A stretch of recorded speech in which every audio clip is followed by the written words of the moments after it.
friends, I'm Sarah. Welcome back to my channel, Sunset Bow Tarot, and today I wanted to do another anti-haul. I've done this once before and it was really fun, and so I've sort of been gradually collecting a list of decks that I either don't plan to buy or that I maybe regretted and let go of, just because, again, it's just as nice sometimes to talk about things that didn't work out for you as it is to talk about things that did work out for you. Now, a couple of disclaimers similar to ones that I did in my last anti-haul video. First off is that just because these decks don't work for me doesn't mean that they're bad decks or that they don't work for anybody. Any of these decks that are on this list, there are going to be people who love these decks, and please don't take it personally if a deck that you love is one that I say did not or would not work out for me. It just means that it's not for me. It doesn't mean that it's not for you. It doesn't mean that it's a bad deck or that there's anything wrong with it. The other disclaimer that I want to give is that in some cases, the reason that a deck isn't of interest to me is because there's already a deck in my collection that kind of fits the same niche or serves the same purpose. And where that is true, I am going to talk about it. So I will be showing some decks that already exist in my collection, or decks that maybe I've backed on Kickstarter or pre-ordered because I feel like they would fit the niche better than the deck that I am not going to buy, or that in some cases I regretted buying. So let's start with decks that I don't plan to purchase. So the first deck on this list is a deck that's very beloved by a lot of people, and that is the Marielle Tarot. I just do not respond to the Marielle Tarot. I've seen the artwork. I think it's very well done. And I know that that is a huge deck for a lot of people, and that they really connect strongly to it. I've seen a lot of people say that it's a very good deck for shadow work, that it's a good deck for more kind of deep spiritual work. I don't respond very much to that deck when I see it. So it isn't one that I plan to buy. Again, one more disclaimer I should give is that I do reserve the right to change my mind about any of these decks at any point in the future if I do decide suddenly that they are speaking to me. But in the case of the Marielle, yeah, that one just has never really spoken to me. I do think that a deck that would kind of fit that niche in my collection in terms of, again, facing more of the dark side, in terms of facing kind of deeper spiritual work, would be the Dark Goddess Tarot. This is a really wonderful deck. I love the artwork of this deck. I love the fact that it's simple. It feels like cave paintings or Minoan pottery or something like that. Like, it just really speaks to me, and I really love this one. This one is out of print right now, but is coming out mass market, I believe, relatively soon. And it's just a really fantastic deck. So the next deck that I don't plan to purchase is another deck that I know is really beloved by a lot of people, and that is the Japaridze Tarot. I hope I'm pronouncing that correctly. This is a deck that actually went out of print for a while. It's a US Games deck, and a lot of people were really upset, and it recently came back into print, so it is available again, but it's not one that has ever really appealed to me. Generally speaking, I haven't had much luck with decks that are based on existing artworks by a specific person, but I don't have anything against those kinds of decks, and that's not the reason why I don't respond to the Japaridze. I just, like, I don't know, every time I've looked through it, I've always thought, nah, you know, I don't really feel like I really want this one. But there is a deck coming out that is on Kickstarter currently, which is called the Lonely Dreamer Tarot by Melissa Weatherspoon. And that is a deck that is entirely based on the artwork of a French artist named Llewellyn Tarot, I think is how you pronounce his name. And I am obsessed with it. Like, I've looked at all of the images. You can see the images listed in the Kickstarter campaign, and it looks so incredible. Like, I just really respond strongly to that artwork. So I think that that is the type of deck that would be a better fit in my collection as opposed to the Japaridze. The next deck that is on my not to buy list is the Kim Cran's Archetypes deck. It looks really cool. It's a really neat round deck that, you know, specifically has cards for different archetypes, and it looks really interesting. I have had mixed results with Kim Cran's decks in the past. I really love her Animal Spirit Oracle. I don't love as much the Wild Unknown. I had a really hard time connecting to the Wild Unknown. And I do think that I don't like the artwork of the Archetypes deck as much as I like, for example, the artwork of the Animal Spirit Oracle. I also found that Another Archetypes deck that I did get in the past, which was the Carolyn Miss Archetypes deck, didn't work for me at all. But I do have another deck that I feel like speaks to a lot of archetypes in a way that I do connect to, and that is the Angels and Ancestors Oracle by Kyle Gray. This is a Hay House deck, and I know that there are some problematic aspects of this deck. Those are the backs, but I actually really like this one, and I like the archetypes that it addresses, and I really like the artwork. So I think as far as a deck that speaks to particular archetypes, this is one that I do enjoy. The next deck that is on my not to buy list is the Everyday Witch Oracle. And this is one that I know a lot of folks are really excited about when it came out, because I know there are a lot of people who really connect strongly with the Everyday Witch deck. And the Everyday Witch Tarot deck is a deck that I wish I loved so much. Like, I tried so hard with that deck to really form a connection and a bond with it. Like, I should love that deck. I don't know why I don't. It's great. There is something super subtle about the artwork that I just don't like, and I can't even explain what it is. It's like, it's super subtle. It's like I can look at artwork that is a very similar style and be like, yes, that's great, I love that. And that particular deck, I don't know what it is, but there's just something that I can't connect to about it, and I wish I had an explanation, because I want to love that deck so much, because I think it's fabulous, and I love just the attitude of it and the spirit of it. And I even enjoyed reading with it at times. Like, it had kind of a snarky voice that I really liked, but it's something very subtle about the artwork where I'm just like, nah, I don't like this. I do think that there's a different Oracle deck that can kind of fit that space in my collection for like a witchy sort of oracle, and that is the Literary Witches Oracle, which I think is absolutely awesome.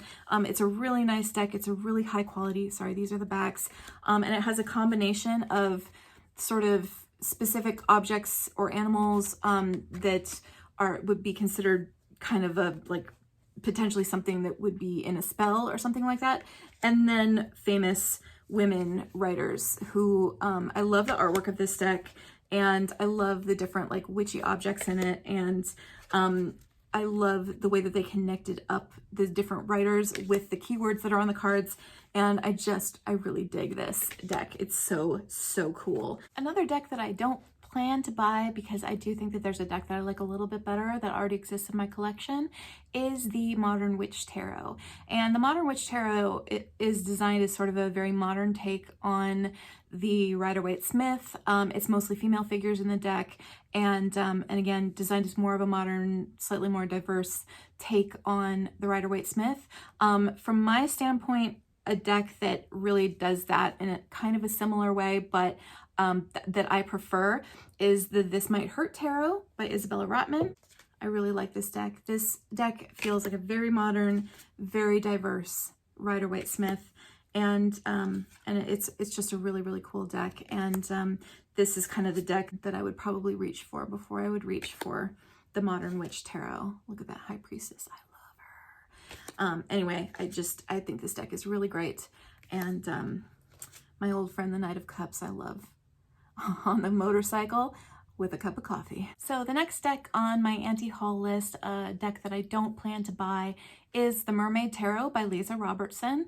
And the reason for that is because I already have a mermaid deck with an art style that I really prefer. I think that the Lisa Robertson deck has much more of a fantasy art kind of style, and I really prefer the Dame Darcy Mermaid Tarot, which has a much, sorry, here are the backs, which has a much like quirkier comic booky kind of style, and it also has a bit of a camp element.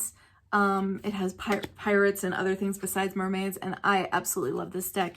This deck is so readable, and even though it's a really fun deck, it reads well in kind of any circumstance, and I really adore it. So as far as a mermaid deck goes, the Dame Darcy Mermaid is my whole jam. So another deck that I've seen around a lot but that isn't on my wish list is the Mystic Mondays Tarot. And I think there's really a lot to like about that deck. I really enjoy the sort of clean, modern style of the artwork, and I think that the artwork is really well done and really cool.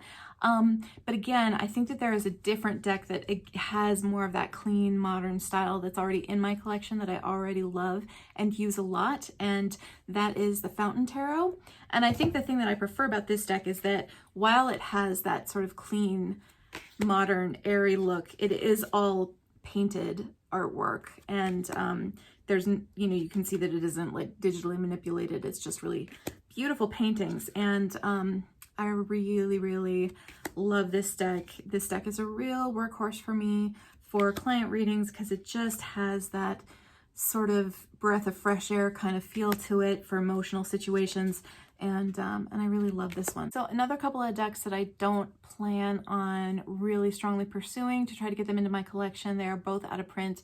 Those are the Baba Studios Fairytale Tarot and the Lisa Hunt Fairytale Tarot. I love the concept of a Fairytale Tarot deck, but I think that the reason that I love the concept of a Fairytale Tarot deck is because of the archetypes in fairy tales, as opposed to necessarily having to know an entire fairy tale story behind any individual card. And I know that those two decks, the Baba Studios deck in particular and the Lisa Hunt deck, are really focused on, you know, knowing a specific fairy tale associated with each card. And I think what I was looking for in a Fairytale Tarot deck is a more immersive experience, where it's more like you're experiencing the path you might walk in a fairy tale, meeting the characters and situations that you might meet in a fairy tale. And the deck that absolutely hits that sweet spot for me, I've talked about it many times before, I love it, is the Force of Enchantment Tarot. I'm not going to spend a ton of time on this because you guys know how I feel about it probably, but I freaking adore this deck. It is the fairy tale deck that I think I've always wanted, and it just feels just right. There are some cards that I think, you know, reference a specific fairy tale. Like I'm pretty sure this Three of Swords references Hansel and Gretel, but it's just, it's so beautiful. And it, like, look at this Ten of Pentacles, where they're beckoning you into this lovely sort of like underground warm potluck dinner. I don't know. Again, it just deals with fairy tale archetypes as opposed to specific stories. Another fairy tale deck that I am quite interested in is the Tarot of the Divine by Yoshi Yoshitani. I just think that the artwork of that deck is really cool. I am going to kind of wait and see how it turns out. I think that one's supposed to come out in September or something like that. So I am going to kind of wait a bit. I'm not going to pre-order it, but I am very interested in what that deck ends up looking like because I've seen the artwork for the deck and it looks really cool. So the next deck, or kind of couple of decks that I don't intend to ever have on my wish list, would be the Thoth deck, the Crowley Harris Thoth deck, as well as decks kind of really strongly based on that, like the Tabula Mundi, for example. I don't know why I respond to the Thoth Tarot in the way I do, specifically the one created by Crowley and Lady Frida Harris. Something about that deck I just am kind of repelled by, and it doesn't make any sense because I don't have anything against the system at all. And I have said before, I'm not one of those people who like buys into the whole, you know, oh, evil demonic figure Crowley, oh my god, kind of thing. I think that's nonsense. So I don't know why I respond to that deck so negatively, but something about it just really puts me off. And every time I see images of it, I'm like, ooh, you know, so I'm not interested in that deck. And I also sort of feel like, do I really need another system, you know, to learn another system at this stage? I really love Rider-Waite-Smith style reading, and I'm enjoying getting better and more adept at Marseille style reading. So do I really need to take on another system at this point? Probably not. The other thing too is that I'm just generally speaking not super interested in sort of Golden Dawn style esoterica kind of stuff. It's just, it's not the main thing that really attracts me about the study of tarot. But I will say that if I were to become interested in learning some more of that, the deck that I would use for that kind of study is the Spirit Keepers Tarot by Annabelle Wen. This deck is really cool. This deck is based on sort of a combination of Rider-Waite-Smith and the Thoth system, and it's a wonderful, wonderful, beautiful deck. I have the Vitruvian edition of this deck, and what I found is that just this deck is completely readable if you just make the leap in and read with it. But if you want to go deeper with it, there's a whole bunch of other stuff that you can study. And Lord knows that I have not studied even a fraction of that stuff because the deck is still really readable without it. But if I do want to get into that study, I think Benebell is the guide that I would want to have. Another deck that I've been occasionally tempted by, but that I think I have at this point officially decided against and removed from my wish list, is the Ellis Deck. I think that's a really cool deck. I think it has interesting artwork. I like that it has some sort of more fantasy landscape and fantasy creature elements to it. And I think the art style is really, really cool. But I just kind of don't feel like I would be able to connect with it super strongly. And I don't know why this deck that I am going to say I like instead feels like it would fill the same niche that the Ellis deck would potentially fill. It has something to do with the art style, and it also has something to do with the sort of landscape of the cards, but that is the Gorgon's Tarot. And something about this deck does kind of feel like the Ellis deck to me.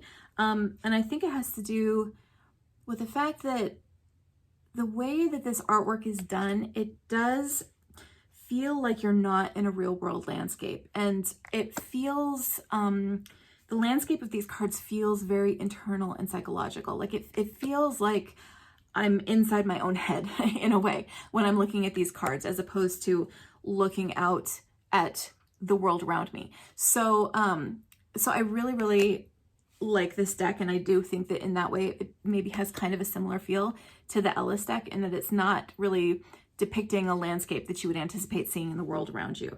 It has a very contained feel. It has a very psychological feel. It has a very sort of world unto itself kind of feel. And I love that about the Gorgon's Tarot. I think it's just an absolutely fantastic deck, and I've been using it a lot recently and I adore it. So this deck kind of feels like it would fill that niche for me. So another deck I've been seeing around a lot that I don't plan to make part of my collection is the 5 Cent Tarot. And there's a lot about it that I really love. I especially love just the old-timey look of the artwork. It has a real strong sort of vintage, late 1800s, early 1900s look that really, really appeals to me. The issue with it is that it has keywords, and even worse, it has reversed keywords, and keywords don't work for me, and I also don't read reversals, and upside down words would drive me absolutely batshit crazy. So I don't see myself ever buying the 5 Cent Tarot, but in terms of a deck that has sort of that old-timey, slightly Victorian feel, one that I do really love is the Victorian Tarot by Tarot Studio, and this is a deck that's all based on Victorian engraving style artwork, and it's a really, really wonderful deck that I enjoy quite a lot. So a final deck on my anti-haul that I don't see myself ever buying is the Tarot of the Hidden Realm.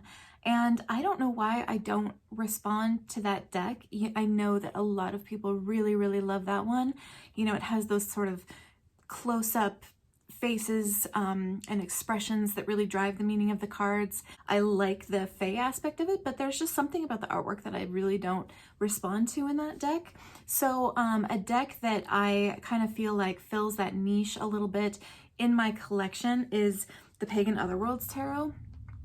And I think the Pagan Otherworlds, as the name would suggest, it gives you that sort of otherworldly feel, and a lot of the characters in this deck definitely have that very sort of otherworldly feel. There's a real earthy quality to this deck, and I think that that's similar to what is offered by the Tarot of the Hidden Realm, is that very, very earthy feel, and also this sort of slightly fae, slightly fantastical, and quite otherworldly feel of the characters in this deck.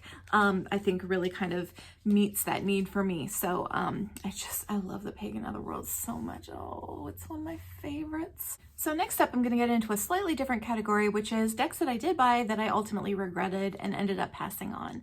So the first deck on this list is The Way of the Panda Tarot. I did back The Way of the Panda Tarot on Kickstarter, and I got the deck, and there was so much about it that I loved. But the thing about it is that what I was really responding to was just the fact that I found it cute. I don't have like a special connection to pandas. Like, I think pandas are awesome, but I don't have this sort of like strong affinity, like special affinity for pandas. I just think that they're adorable.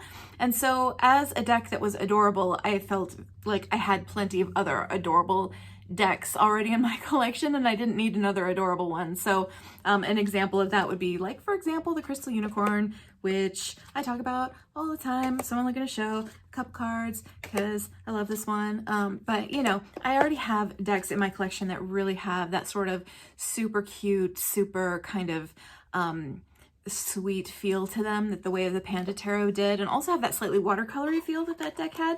So I just decided that I didn't need to hang on to it because I didn't see myself really reaching for it all that often. So another deck that I did back on Kickstarter and then ultimately decided that I wasn't going to keep it in my collection was the Botanical Deck by Jessica Bott. And that is a deck that I just thought was really cool. I was very interested in having a botanical deck to start working with, and I was particularly interested this spring in starting to work with a botanical deck. And so I did get that deck, and it was really wonderful. I love her art style. It's this very cool sort of vector graphic art style, and it was very, very focused in on the actual plants. So there weren't any people in the cards, and it was just really about that plant, each of the individual cards. And so I thought it was really cool, but then I ended up getting a replacement card from US Games for one of my decks, and when US Games sent me the replacement card, they sent a bookmark that had artwork from a different deck, and that different deck is the Herbcrafters Tarot. And in fact, this is the artwork that was on the card that they sent. It was this specific card. I fell so in love with the artwork of this deck, and as a botanical deck, it felt more like something that I wanted to work with. The artwork of it feels more organic, and it has interactions between people and all of these different plants. And so you're thinking about plants both in terms of just the plant itself and what the plant means and represents, but also in terms of how people interact with the plant and can interact with it in a sustainable way, and what kinds of medicines and uses plants have. And so this deck, I don't know, it just like, whoops, I never showed the backs. This one just immediately spoke to me. So another deck that I did buy at one point that I did end up ultimately passing on and deciding that I didn't want to keep it was the Llewellyn Tarot by Anna Marie Ferguson. And that is a deck that I know is a huge deck for a lot of people. It's very well loved, and it's a really big workhorse for a lot of people. And what I discovered about that deck was that I really liked how the majors were based on figures from Welsh mythology, but the minors were really just Rider-Waite-Smith, and I also felt like the artwork of the minors was just not as beautiful as the artwork of the majors. So it felt like sort of this combination of this really, really incredible, well thought out set of majors, and then this kind of not so interesting set of minors. And so I also found that the deck by Anna Marie Ferguson that I really prefer is Legend, the Arthurian Tarot, because this is a deck where I feel like the minors are as well thought out as the majors. Every card in this deck, not just the majors, but every card is based on a character or place or event from the Arthurian legend. And I think it's really, really well done. The guidebook of it is really good.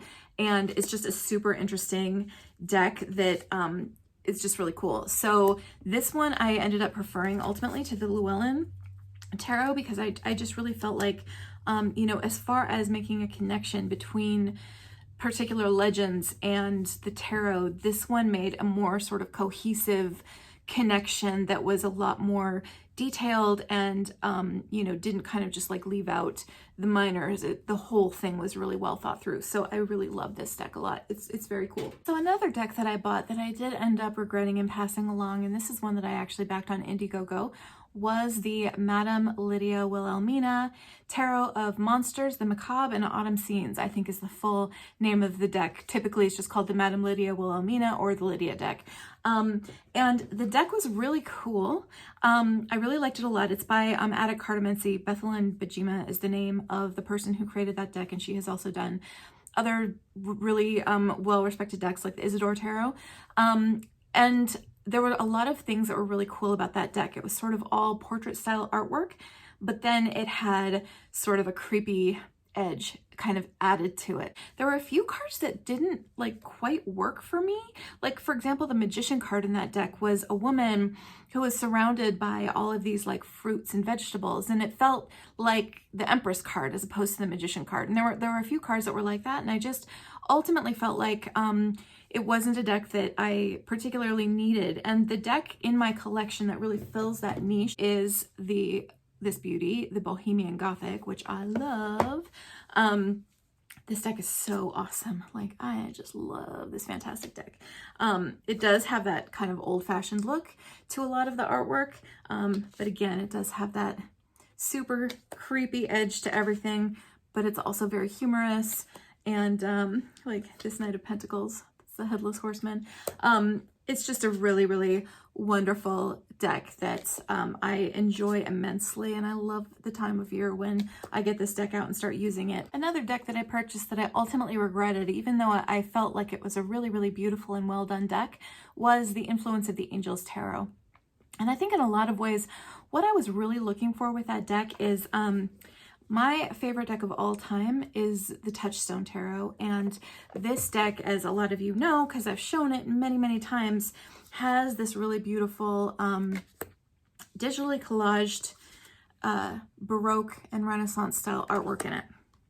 And I think what I wanted out of the Influence of the Angels Tarot was this deck, but one that I could use for other people, because the Touchstone Tarot is such a personal deck to me that I never use it to read for other people, and I feel like I can't use it to read for other people. So it was like I wanted a deck that was this style, but that I could use like for client readings or for readings for friends and family. And ultimately though, what I found was that the thing about the Influence of the Angels Tarot was that it was so similar that it just felt like a pale imitation of the deck that I really, really love. It's totally fine if I have a deck that I only use for myself and I don't have a deck of a similar style that I can use for other people. Like, there's nothing wrong with that situation. You know, it's totally fine. I can keep this deck and this art style kind of sacred to me and read for other people with other decks that are completely different. So that's what I ended up deciding about this one. So I did ultimately sell the Influence of the Angels. Another deck that I did buy, this is another Attic Cardamancy deck by Bethlehem Bajima, is the Isadora Tarot, which is art of J.J. Granville, who is the artist behind the Fantastic Menagerie. And when I got the Isadora Tarot, it was in the time when the Fantastic Menagerie was out of print. And so I wanted a deck with art by J.J. Granville, but I got that deck and I was like, oh, what I really want is the Fantastic Menagerie. Like, that's the deck I really want. And then Baba Studio came out and said they were doing a reprint of the Fantastic Menagerie, a new edition, which I pre-ordered in like 30 seconds after I got the email saying that it was up for pre-order.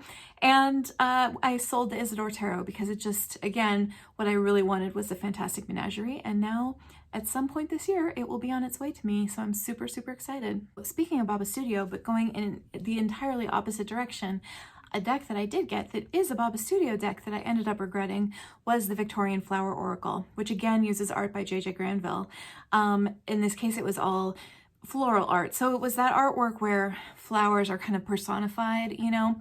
But I ended up kind of not caring for the keywords on that deck because I felt like they weren't very expansive. They were very predictive. There's also a version of something similar that you can get on makeplayingcards.com called the Floret or Flore Oracle, which also uses the work of J.J. Granville because it's all in the public domain. And I like that one slightly better, but I still never reached for it. And I think what I found is that when it comes to a botanical deck, I'm looking for something a little bit more organic and a little less kind of Victorian feeling, I'd say. And so the Botanical Oracle that I do love, that I like to use, is the Hedge Witch Botanical Oracle by Shiloh Thompson. And I love this deck. I love the artwork. I think the keywords are really good.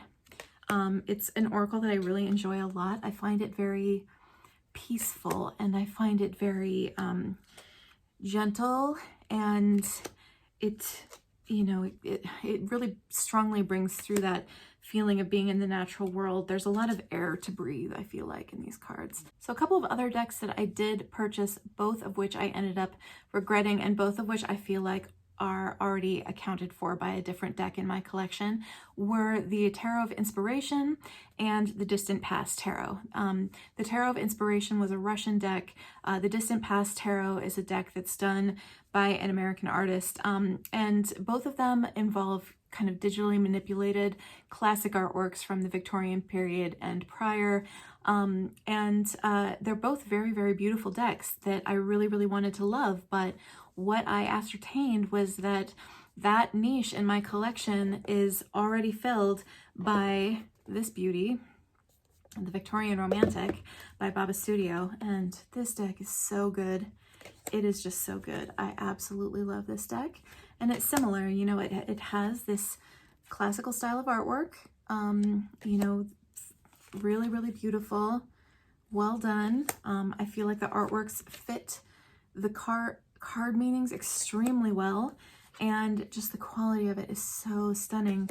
And I really love this deck, and I love reading with it. So this is one to me that, you know, this kind of meets that need. I found that with both the Distant Past Tarot and the Tarot of Inspiration, it was just like, I don't need these, you know? They do something too similar to what this deck does, and I decided to let them both go. So the final deck that I am going to talk about on my list of decks that I regretted purchasing and ended up letting go of is the Dreamweaver Tarot. Now, this is a deck that was a Kickstarter. I did not actually back it on Kickstarter. I purchased it after the Kickstarter, but it was a really, really cool deck. The deck itself was made up of Polaroid style imagery. So the cards were almost square and they were laid out like a Polaroid photograph. And so the artwork on it was photographical, but then overlaid on top of the photographs was line drawings in like a silver foil. So it was like the background image, then with a drawing on top that was maybe a little bit more closely related to the meaning of the card. So I thought that the whole concept of it was really cool. This combination of photography and drawings, it was just a really, really neat idea, and I was really excited about it. But then when I got it, what I found was that a lot of the cards, I didn't feel like the photography matched up with the card meaning, or the photography didn't quite go with the drawing that was on top and the foil. Like, there were just things where it didn't feel like the cards really got at the meanings quite right for me. And so I ended up passing that one on. And the other thing that I realized too is that I already have a deck that is square, that involves vintage photography, and that I think is brilliant and fantastic. And that is the wonderful Augenblick Tarot by Shannon Loftus. This deck is magnificent. I love it.